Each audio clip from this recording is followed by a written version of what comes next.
पाकिस्तान की सियासत किसी कॉमेडी सर्कस से कम नहीं है। वो कॉमेडी सर्कस जहां अक्सर सियासतदानों और सियासी लीडर्स की हैसियत महज अदाकार की होती है। इस कॉमेडी सर्कस में सब कुछ रिंग मास्टर के हाथ में है। इस कॉमेडी सर्कस का स्क्रिप्ट भी रिंग मास्टर के हाथ में है, डायरेक्टर भी वही रिंग मास्टर है, प्रोड्यूसर भी वही रिंग मास्टर है। अब मजे की बात यह है कि अगर सर्कस का शो कामयाब हो जाए तो तालियां और दाद रिंग मास्टर समेटता है, लेकिन अगर कोई शो फ्लॉप हो जाए तो वो इसकी सारी की सारी जिम्मेदारी अदाकारों की खराब परफॉर्मेंस पे डालकर एक साइड पर हो जाता है।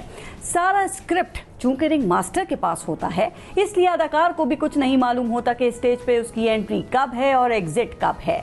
जो सियासतदान इस कॉमेडी सर्कस का हिस्सा बनने के लिए राजी होता है, उसको तो फिर रिंग मास्टर की मर्जी के स्क्रिप्ट पर ही चलना पड़ता है। जब उसको हुक्म होता है तो वो एक पार्टी छोड़ने का ऐलान कर देता है, हुक्म होता है तो दूसरी पार्टी ज्वाइन कर लेता है, हुक्म होता है तो पार्टी क्या सियासत ही छोड़ने का ऐलान कर देता है, और